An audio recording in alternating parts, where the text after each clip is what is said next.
Let's move on to a game where I didn't stay away, but I wish I had have waited. Broncos, Packers. I'm on the under 42 and a half at minus 105. And if you go over to sportsbookreview.com, SBR odds, you'll see the 43s on the board. And it's disappointing. There's even a 44, heavily juiced, but Pinnacle's been hanging at 44 for over 24 hours now. It's strange. I thought they'd move it down to 43. The under 44 is at minus 124. We talked on Tuesday how neither offense is impressed. Green Bay's been very underwhelming offensively.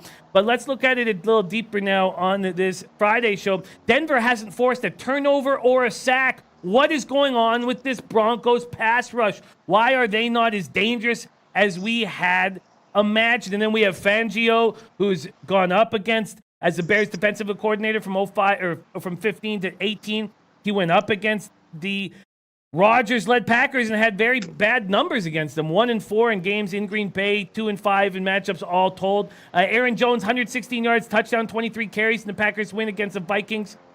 You know, he's looking good. He's looking good, but LaFleur just doesn't seem able to be creative as a he's just not using Rodgers the way we expect him to be used. And then the Broncos look like they're going to get, was it Todd Davis and Bryce Callahan missed the first two games? Callahan was limited in practice, won't be back. But Davis, he was the leading tackler last season. He will be back. That might be a nice boost. I'm on the under 42 and a half. Donnie Rightside, Broncos, Packers. Look, I agree with you on this one, Jimmy. I really do. Like, when we're taking a look at both of these teams, we're not really looking at a high wire act from the Green Bay Packers, and especially against really good football teams on defense. You saw them get out to the 21-0 lead, and you say, oh, my God. Packers might put up a 40 spot on Minnesota. Watch out, NFL, and they completely got shut down the rest of the way. And if you take a look at opening day, playing a formidable defense on the road with the Chicago Bears, the Bears defense controlled the Green Bay Packers offense. So I'm looking for a little bit of that same edge, and I don't agree with the line move. 43s, 43 and a half. Now you're seeing 44 at Pinnacle. Like, I'm leaning under in this game more than over, just because the simple fact is, if you take away Devontae Adams or slow down Devontae Adams, there's not that much that the Packers can do to you, and that's still a formidable defense with a really good defensive coordinator on the Denver Broncos side. From a side perspective, looking at this game, do I think Denver can go in and win this football game? Not really, but this demarcation line, I like to say, if it's 7.5, I think I'm really leaning towards taking the Denver Broncos because I see a little bit more lower scoring. I liked what I saw last week, even though the Denver Broncos didn't score all that much. I mean, that's a really good defense they played with the Chicago Bears. And at the end of the football game, minus a ridiculous play by, I want to say maybe the clock keeper where that game should have been over, the Denver Broncos win that football game and maybe have a different perspective. They played an unbelievable defense right down the hill. I think they can keep this game close. I do. I think they can keep this game close. I have interest in the Broncos. If I took it, I should have taken it at 8 because it's gone down to 7 now at a lot of books. There is still a couple 7.5s handy. Whale cap for Broncos, Packers.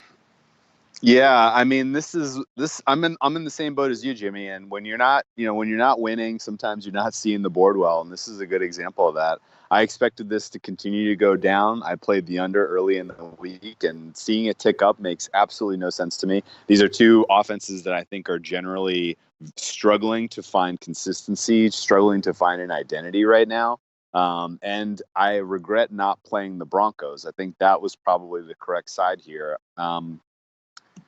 The Broncos offense has put up some decent metrics. They're not scoring points. You look at, and it's kind of typical of what we've seen from Flacco later in his career here, where he gets into the red zone, he turns over the ball, or he takes inopportune sacks. He's legitimately taking points off the board. On the other side of the ball, Aaron Rodgers is performing at like a bottom third of the league as far as a quarterback performance level to this point in the season. And you can look at the two defenses he played and say, well, he went up against the Bears and the Vikings. Well, what would you expect from him? But clearly there is an offensive scheme aspect to his performance that I don't think the market is reflecting or respecting right now, because this is not working for him. What LaFleur wants to do is not working for them as far as an execution standpoint. You read and hear the coach quotes in the media this week, and it's like they're focusing on trying to get the running back carries more balanced. Like that's not at all what the problem is with this team. And the fact that they haven't got it figured out, I think, is a huge problem. I think the Broncos keep this game pretty competitive, and if the Broncos had any semblance of an offensive line, if they could protect Flacco and give him some time, then I think they're alive to win this game. But I'm on the under for now, and I feel like I took a sucker number.